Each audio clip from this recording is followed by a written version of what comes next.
Camera ready, sound ready, 3, 2, 1, action!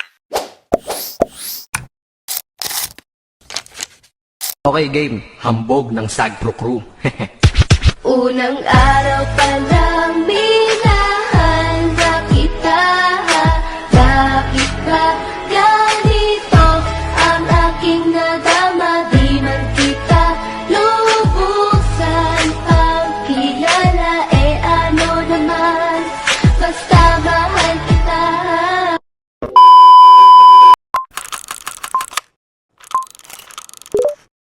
A story years in the making. The reason why we're gathered here today. To rewind the almost decade journey of Angel in BDO Unibank Inc. Who is Angel? A very good and dedicated employee. A mother, a wife, best wife and best mom. Some people enter our lives as co-workers, but leave as lifelong friends. You are one of those rare people. From the very beginning, you became someone I could always run to, whether I needed help with work, advice during difficult days, or simply someone to laugh with after a long and tiring shift. Looking back, I can't help but smile at all the memories we've shared, from our random conversations, inside jokes and laughter that echoed through ordinary days, to the moments when we supported each other through stressful times. Thank you for being a wonderful co-worker and an amazing friend. As you begin this exciting new chapter in another country, I know you will achieve incredible things. While it is difficult to say goodbye, I am even happier knowing that you are chasing your dreams and embracing new opportunities. Distance may separate us, but it will never erase the friendship and memories we've built together. Keep being the kind, strong, and inspiring person that you are. And never forget that you'll always have friends here cheering you on. Thank you for everything, for the laughter, the memories, and the friendship. Wishing you safe travels, endless success, and a future filled with happiness. This isn't goodbye, it's simply see you again. No matter where life takes you, we, your 240 family, will always be here for you. We didn't know how good we had it. Bring back the days we celebrate, 'cause they're all past. Look how we've grown and all that's happened. One heartbreak, we take the pain and turn to laughing. Can we do it all just one more time?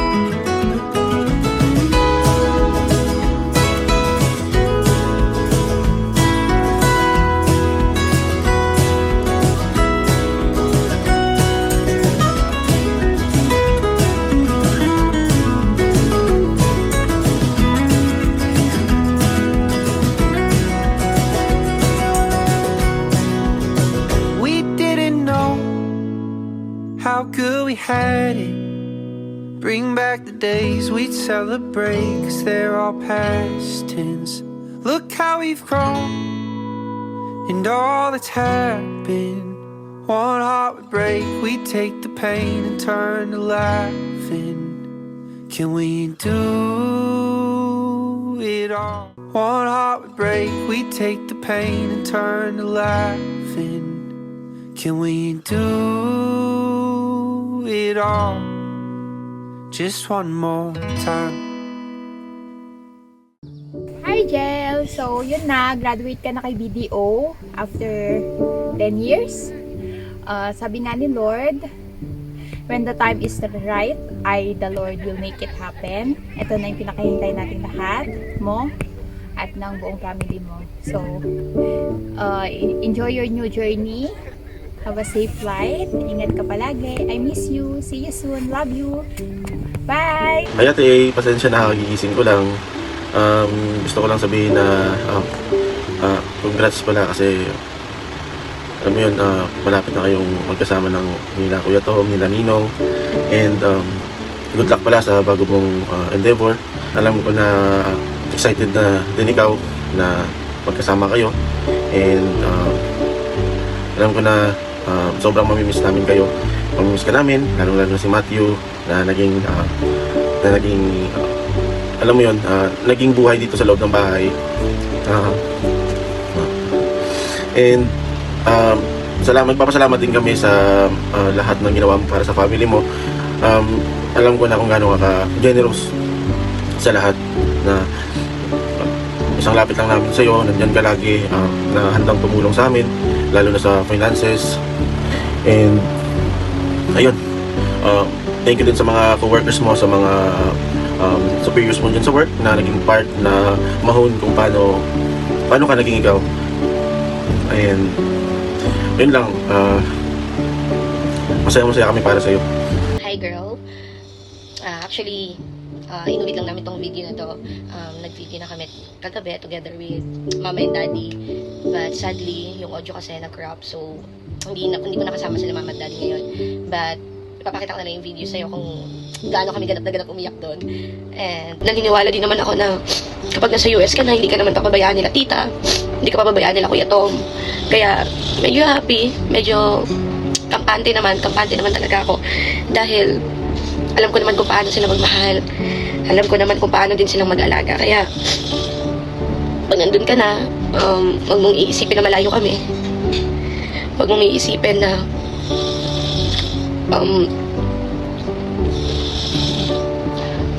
huwag mong iisipin na may iwan kang family. Lagi mong iisipin na lahat ng nangyayari ay magandang plano ni Lord. Lahat ng nangyayari ay may kaakibat na maganda, maayos na purpose. So yun, maging matatag ka lang sa mga pagsubok kasi syempre malayo na yung family mo. Pero ay blessed naman tayo kasi napunta ka naman sa mabait na family with tita, tito, Nate and Marjorie. So God is good kasi dumadating man tayo sa hiwalayan na katulad nito. There's hope na someday, and I think a few years after, magkikita rin naman tayo ulit. Syempre mahal namin kayo, mamimiss namin kayo, lalo si Matthew. Pero yun nga, hindi na ganun kahirap yung communications today. Meron na tayong social media, and yun lang. Lagi kang mag-iingat, and pagpatuloy mo yung ilalo mo sa Lord. Huwag kang titigil, hindi pa rin lumipat ka. Huwag kang titigil na isik pa rin siya. Dahil ang lahat ng bagay dito sa mundo ito galing sa kanya. And ayun lang, I know you're a good mother and kakayanin mo. How are you? I know na it's your last day working there sa BDO, kaya i-enjoy mo lang yan. Me and Matthew are very proud of you sa lahat ng promotions and achievements mo sa pagtatrabaho dyan sa BDO. Thank you nga pala to all the colleagues, and thank you to all our friends and family for supporting you, and thank you for Ma'am Trins kasi she's the one who saw something in you that give you potential to grow and to be successful in life. Yeah, thank you Ma'am Trins, and thank you Love Ko, and hopefully everything will be okay. Kaya and it's your last day, kaya enjoy lang. I love you. Thank you. Hindi ko alam kung paano ako magsisimula. Hindi ko na-expect na ganito agad kabilis. As a mother, siyempre, ayokong mawawala ang mga anak ko sa akin. Especially of her. Alam niya kung paano ako. Ako yung nanay na overprotective. Kahit sabihin nilang OA, yun ako eh. Ayokong umiyak. Gusto ko happy lang. Pero siguro hindi may iwasan.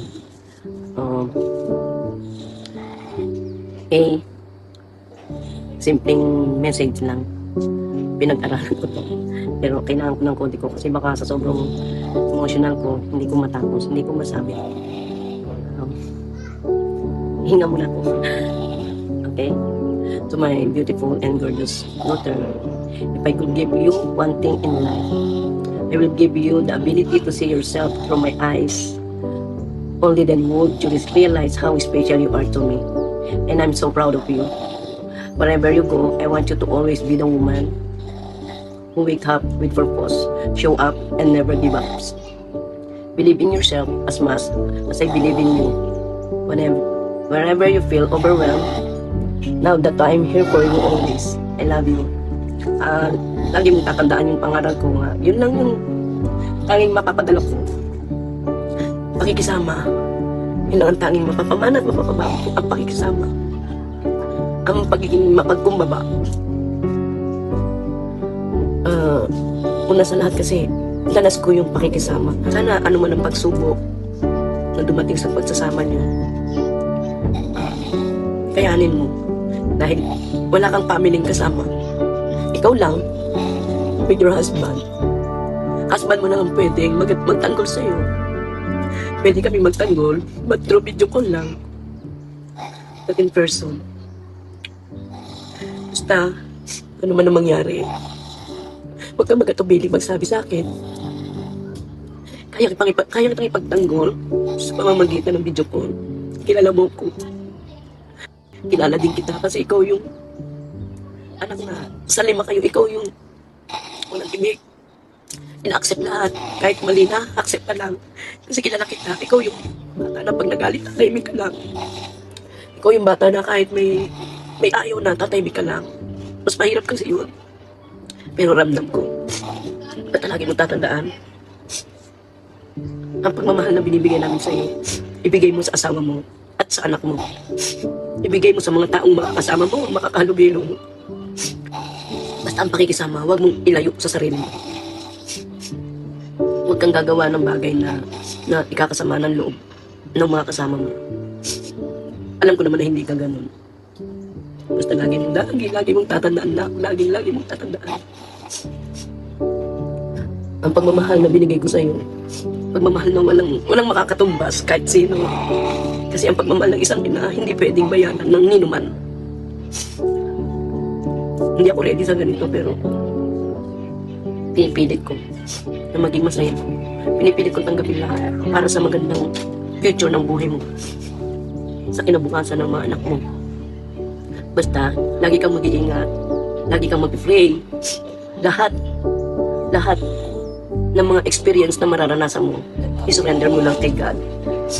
Alam ko lahat ng pagsubok na yun, gagabayan ka ni Lord para malagpasan yun. And I know you are a strong person. Ikaw yung lumalaban sa pagsubok na lahat nalagpasan na natin. Marami tayong pagsubok na nalagpasan natin na hindi lang simple hard. Pero ito tayo. Hindi man kami magkasama ni daddy mo. Sabihin natin separate man kami. Pero nandun yung paghubog ko na kahit hiwalay kami, pinalaki namin kayo may takot sa Diyos. Pinalaki namin kayo na mapagmahal sa kapwa. At sa mga kasama mo sa trabaho, maraming salamat din sa inyo lahat. Sa pag-appreciate nyo sa anak ko. Salamat sa pag-care din. Ma'am Jazz, Ma'am Trins, Ma'am Riz. Hindi ko na mabanggit. Hailey, lahat kayo namit ko. Naalala ko yung time na pandemic na namigay kayo. Sobrang proud ako sa inyong lahat. Kasi hindi kayo yung tipong tao na, ano mo yun, yung na-encounter kong tao na konting angat, akala mo sino na. Kaya nagpapasalamat ako kay Lord, binigyan siya ng mga kaibigan na katulad niyo. Nagmahal ng sobra sa anak ko. Maraming salamat. Yun lang ang tanging masasabi ko. I love you na. Whatever happens. Bring back the days we'd celebrate, 'cause they're all past tense. Look how we've grown and all that's happened. One heart would break, we'd take the pain and turn to laughing. Can we do it all just one more time?